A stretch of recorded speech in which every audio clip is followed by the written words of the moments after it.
Et voilà, bonjour la famille, j'espère que vous allez bien. Bisotoza kitoko, joyeux Noël nabino. Et nenge tolobaki, j'espère que tokomi sikone sikango. Faire rigola, na héritier, je pense, ce que héritier, à koki koza la stratège, c'est le moment où a eu koza les bâtons devant, bakene na guerre na faire rigola. Pour les autres match, selon ngai ndenge na zo mona, baza vraiment na niveau moko o bakoki kosala pe soki basali makambo na bango bien bakoki na guerre na bango neti jibe na wera et pe bagagner pe quelque chose. C'est le moment yango héritier pe tokoki ko encourager polémique te ba polémique ya ba genre boye et que vous avez moins avantagé côté ba artiste po eza ba polémique locale. Vous comprenez? Et ça, la polémique internationale, donc il komisa yango zalaka côté moko artiste na biso à un niveau élevé par exemple neti ba fali toko permettre te ba fali na ba polémique moko ba boye mais na cadre ya biso ya bana Congo nenge makamba Congo ekendaka eza normal que héritier basa la polémique moko boye na faire pour ko générer ba intérêt les deux côtés. Vous comprenez? Pour la polémique qui a ba jaraboye ne ba congolais balingaka et ko pesa bango ko booster bango ba concert na bango par exemple na Panama par exemple na Libona et Libanda mboka et à partir ya wana ba ko sala ta mususu remontada pour sans polémique ya boye bango mibale ba zalaka oyebika ndenge zalaka donc na moni avantagé ceux qui ba goloa bazali pe na idéologie héritier baza idéologie bako ofanda sama solo siko allez entre temps siko fali kuna côté wana pour fali azala vraiment na besoin polémique te non héritier ou koloka bango boyo kama kamba héritier lobby guerre ngo ba guerre na roboya baninga ya kofinga baninga premièrement ceux qui ngana bandi koboya par exemple na bandi boya fali siko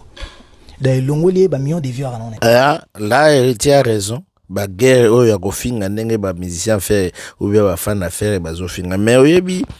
eza mabe soki eza musicien moko bien azofinga bon soki fan oyebi ke fan ndenge azali pour contrôler fan eza facilité fan oko contrôler de fan azana se ako sala kine ya bani ba désordre na enonki moyo kata yekuta eza sentiment ba congolais ka bongo na cadre wana au combat et ben o neti ya ba makambo ya kofinga baninga ndene tomona neti tomona ki les padres azofinga batene émission les padres matisi mutu ndikola podium wana ndeto opekisa mais ceux les nango ba fan ne ba fan bazosala banzembo na bango sentiment na bango musicien moko ta oza na contrôle nango tomona yango depuis des années ezalaka nango wana ezali ba polémique moko ba fan yobi kongola alingaka eloko pa bat bazoswana et pas les polémiques ezali et ça la bien wana ezala nango problème te mais ya kofinga batu nde tolingi te o ya kofinga musicien azofinga musicien